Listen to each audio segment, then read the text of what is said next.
നമ്മളെ ബാലാമണി താത്തയ്ക്ക് പൂട്ട് വീണു അല്ലേ? അപ്പം ഹിന്ദുക്കൾ എല്ലാവരോടും എനിക്കൊരു കാര്യം ചോദിക്കാനുള്ളത്, എല്ലാവർക്കും ഗുരുവായൂർ അമ്പലത്തിൽ, ഹിന്ദുക്കൾക്ക് എല്ലാവർക്കും ഗുരുവായൂർ അമ്പലത്തിൽ പോവായിരുന്നു, ഫോട്ടോ എടുക്കായിരുന്നു, എല്ലാം ചെയ്യായിരുന്നു. നമ്മുടെ താത്ത കാരണം ഇതൊക്കെ അങ്ങ് പോയി കിട്ടി. എന്താ അല്ലേ? പക്ഷേ ഹിന്ദുക്കൾ ആരെങ്കിലും പഠിച്ചിനോ? എവിടെ പഠിക്കാൻ? ഇതൊന്നും കൊണ്ട് അവരാരും പഠിക്കൂല. കാരണം നമ്മളെ താത്തക്കുട്ടി പിന്നെയും ചന്ദനൊക്കെ തൊട്ടിട്ട് വന്നിട്ടുണ്ട്. നിങ്ങൾ കണ്ടിനോ? ഇന്നലത്തെ ആ ഒരു വീഡിയോ ഞാൻ ഇട്ടായിരുന്നു. പക്ഷെ ശരിക്കും പറഞ്ഞു കഴിഞ്ഞാൽ ഈ താത്തക്കുട്ടിക്ക് നാണോ മാനോ ഇല്ലേ എന്നാണ് ഞാൻ ചോദിക്കുന്നത്. കാരണം ഇത്രയധികം വിഷയങ്ങൾ, ഇത്രയധികം പ്രോബ്ലംസുകൾ എല്ലാം വന്നിട്ടും പിന്നെയും എന്താ പറയാ, ചൊട്ട തൊടുക. അപ്പൊ ഇവർക്ക് എന്തോ ഒരു അജണ്ട ഉള്ള പോലെയാണ് എനിക്ക് തോന്നുന്നത്, സത്യം പറയാന്ന് വെച്ച് കഴിഞ്ഞാൽ. നിങ്ങൾക്ക് അതിനെപ്പറ്റി എന്തെങ്കിലും അഭിപ്രായം ഉണ്ടെങ്കിൽ നിങ്ങളും പറയാം. കാരണം ഒരുപാട് ഞാൻ ഈ NCC എന്ന അറബാളിന്റെ വീഡിയോ കണ്ടിട്ടുണ്ടായിരുന്നു.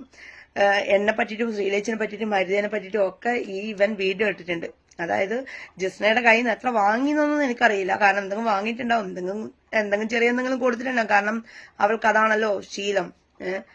മറ്റുള്ള ആൾക്കാരെ ഭീഷണിപ്പെടുത്തിയും അതുപോലെ തന്നെ അണി ട്രാപ്പ് നടത്തിയും ഒക്കെയാണല്ലോ ഇവർക്ക് ശീലം. അതുകൊണ്ട് ഈ NCCന്റെ കാര്യത്തിലും സുഡാപ്പിയല്ലേ, അപ്പൊ സുഡാപ്പി തമ്മിൽ ഒരുമിക്കും എന്നുള്ള പറയുന്നതിന് ഇതിന് മെയിൻ ആയിട്ടുള്ള ഒരു കാരണം ഇത് തന്നെയാണ്. എന്തു തന്നെയായാലും ആ വിധിയെ എല്ലാവരും സ്വാഗതം ചെയ്യുന്നു. കാരണം ഗുരുവായൂർ അമ്പലം എന്ന് പറയുന്നത് പരിപാവനമായ ഒരു സ്ഥലമാണ്. അപ്പം ആ ഒരു പരിപാവനമായ ഒരു സ്ഥലത്ത് വെച്ചിട്ട് വീഡിയോ ഷൂട്ടിങ്ങോ അല്ലെങ്കിൽ ഇവൾക്ക് തോന്നുന്ന വിധത്തിൽ കേക്ക് കട്ട് ചെയ്യാനോ ഒന്നിനും നടക്കൂല എന്നുള്ള ഒരു വിധി, അത് സ്വാഗതാർഹം തന്നെയാണ്. ഇങ്ങനെയുള്ള വിധി തന്നെയാണ് എല്ലാവരും ആഗ്രഹിച്ചതും.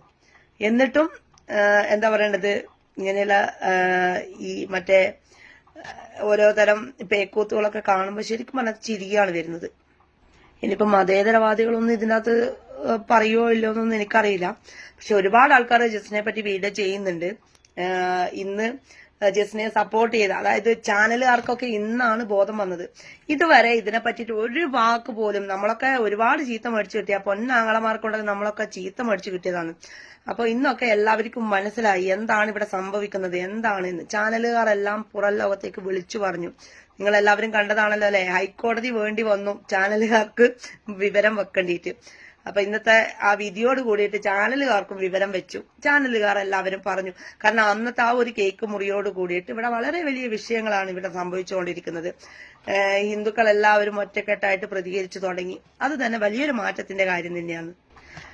ഇപ്പം ക്ഷേത്രങ്ങളിൽ വെച്ചിട്ട് നബിദിനവും ഇങ്ങനെയുള്ള കാര്യങ്ങളൊക്കെ ആചരിക്കുന്നത് ശരിക്കും പറഞ്ഞ വ്യക്തമായ ഒരു അജണ്ടയുടെ ഭാഗം എന്നാണെന്ന് ഞാൻ പറയും. കാരണം വേറൊന്നും കൊണ്ടല്ല, ഇവരെ പള്ളിയിൽ ഇങ്ങനെയുള്ള ഈ തൈപ്പൂയ കാവടിയാട്ടവും നമ്മളെ എന്തെങ്കിലും ഒരു ആചാരപ്രകാരമുള്ള ശ്രീകൃഷ്ണ ജയന്തിയോ ഇവരുടെ ഉള്ളിൽ വെച്ച് നടത്താൻ പറ്റുമോ? ഒരിക്കലും വിടില്ല. പള്ളി എന്ന് പറഞ്ഞാൽ അവർക്ക് അവരുടേതായ ആചാരങ്ങളുടെ ഒരു സ്ഥലമാണ്.